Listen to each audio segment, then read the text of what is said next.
Abiria waliokuwa kwenye ndege ya Japan Airlines JL 8696 kutoka Shanghai, China kuelekea Tokyo, Japan, walipitia tukio la kutisha baada ya ndege yao aina ya Boeing 737 kushuka ghafla kwa futi 26, jambo lililosababisha barakoa za oksijeni kutolewa.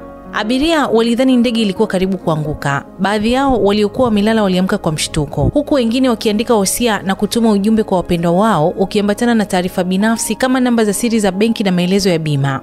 Safari hiyo iliyokuwa Juni 30 kutoka uwanja wa ndege wa Shanghai Pudong kuelekea uwanja wa ndege wa Tokyo Narita ilikuwa chini ya makubaliano ya ushirikiano kati ya Japan Airlines na kampuni yake tanzu ya bei nafuu Spring Japan. Kwa mujibu wa gazeti la South China Morning Post, kulikuwa na watu 191 ndani ya ndege hiyo. Taarifa ya shirika la habari la Associated Press ilieleza kuwa takriban saa 12:53 jioni kwa saa za huko, ndege hiyo ilikumbwa na hitilafu ya kiufundi angani iliyosababisha ishuke kwa kasi kutoka futi 1036 hadi takriban futi 10500 ndani ya dakika chini ya 10.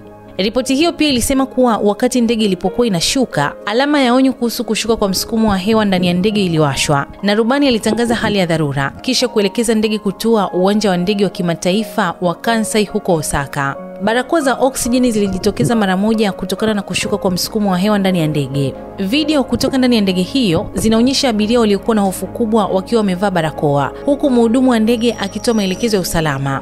Licha ya hofu na taharuki, ndege hiyo iliweza kutua salama mjini Osaka saa 8:50 usiku kwa saa za huko na hakuna mtu yeyote aliyejeruhiwa.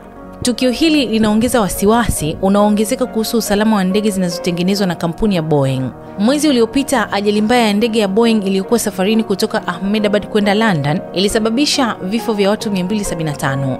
Tangu ajali hiyo, kumekuwa na matukio kadhaa ya karibu kusababisha ajali, mengi yakihusisha ndege za Boeing ambayo yamezidi kuibua mashaka kuhusu rekodi ya usalama wa kampuni hiyo. Mimi ni Bahati Limo na hii ni Simulizi na Sauti.